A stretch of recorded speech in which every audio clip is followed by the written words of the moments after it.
notamment le quotidien Le Soleil. Edouard Gemayel, chef de mission du FMI pour le Sénégal, il dit « On a fait des progrès dans les discussions, des perspectives rassurantes pour les deux pays et les deux parties. » Plutôt. Fin de mission à Dakar, c'est Réumi Quotidien qui nous parle des fleurs du FMI à Diomaye et Sonko. Les autorités sénégalaises méritent d'être félicitées selon Edouard Gemayel. Elles ont fait preuve de transparence et de discipline budgétaire. Un nouveau programme finalisé dans les prochaines semaines. Le FMI confirme encore, on n'a jamais vu une dette cachée de cette importance en Afrique. Autre journal, même sujet, il s'agit du quotidien Le Quotidien, fin de mission du FMI à Dakar. Si près, si loin d'un accord, l'institution se félicite des progrès notables. Le ministre des Finances et du Budget parle de bonnes perspectives.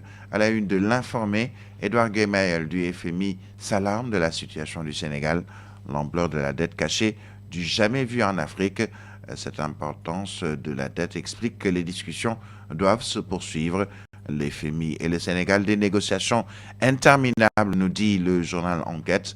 L'achèvement des mesures correctrices, un préalable à tout nouvel accord.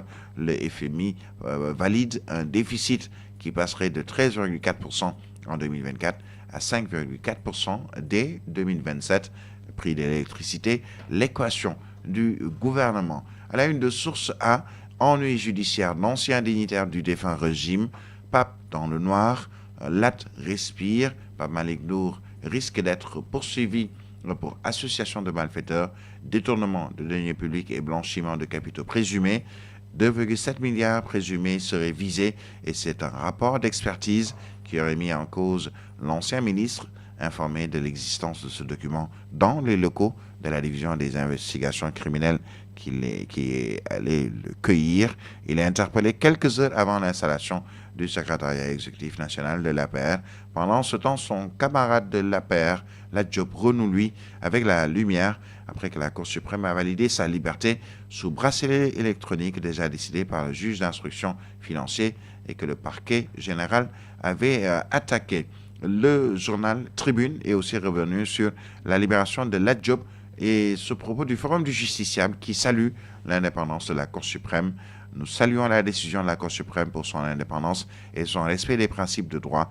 Le rejet du pouvoir du parquet général financier montre que le système judiciaire sénégalais a la capacité de garantir aux justiciables un procès juste et équitable.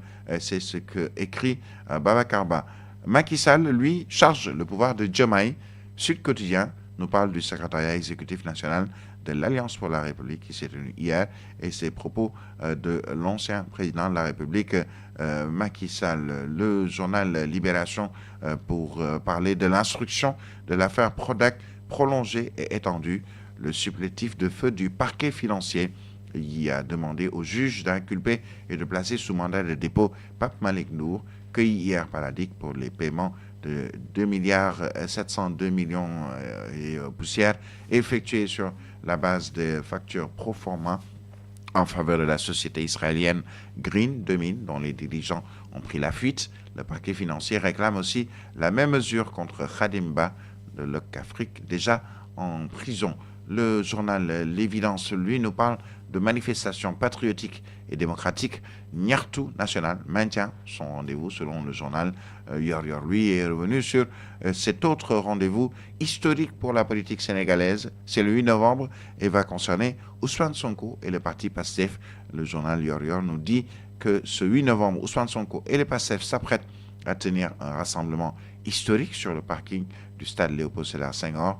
Au-delà du simple meeting, cet événement vise à montrer la force populaire du parti, à affirmer l'autorité de Sonko et à influencer durablement la scène politique sénégalaise. Un rendez-vous crucial où la parole du leader retiendra toute l'attention, toujours selon ce journal. Les Échos, lui, nous parlent encore de Lat Diop avec la victoire de la résilience et de la dignité.